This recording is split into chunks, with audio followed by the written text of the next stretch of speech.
পৌষের প্রারম্ভের শীতের তীব্রতা নয়, উল্টো বিকেএসপিতে উত্তাপ ছড়াচ্ছে নারী ক্রীড়াবিদদের ব্যস্ততা। এখানে উপস্থিত সবার ক্রীড়ার সঙ্গে যেমন আছে হৃদ্যতা, তেমনই আছে নিজেকে প্রমাণের চ্যালেঞ্জ।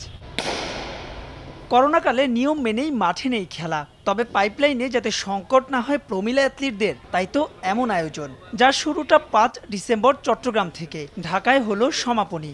সব মিলিয়ে অনুশীলনের জন্য 2 ধাপে নির্বাচন করা হবে 400 অ্যাথলিট, যাদের প্রশিক্ষণ দেয়া হবে পাক্কা 2 বছর। আমাদের তো রেগুলার স্টুডেন্ট যারা আছে তারা ক্লাস 4-এ কেউ ভর্তি হয়, কেউ 6-এ ভর্তি হয়, কেউ 8-এও ভর্তি হয়। বাট একটু সিনিয়র প্রমিলা প্লেয়ার আমাদের কিন্তু ঘাটতি আছে। বিকেএসপি যেহেতু ফিডার অর্গানাইজেশন এবং সবসময় আমরা কিন্তু ন্যাশনাল টিমের জন্য প্লেয়ার দিয়ে থাকি, তো সেই কার্যক্রমটাকে আরেকটু বেগবান করতে আমাদের এই প্রক্রিয়া। ক্রিকেটে 120, ফুটবলে 50, আর্চারি ও হকিতে 15 জন করে প্রথম ধাপে অনুশীলনের সুযোগ মিলবে 200 জনের। ক্রিকেট আগ্রহের কেন্দ্রে থাকলেও প্রত্যাশা বাড়িয়েছে ফুটবলে নারীদের অংশগ্রহণ।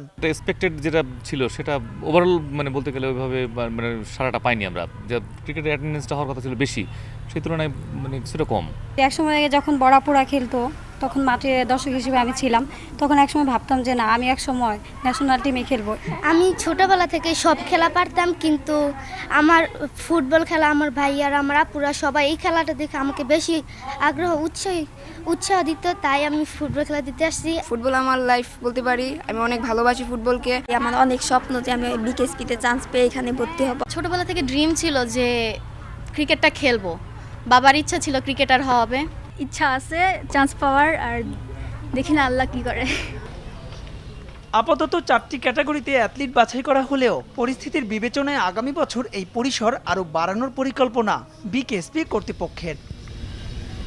মাহবুব রিমন, সময় সংবাদ, বিকেএসপি, সাভার।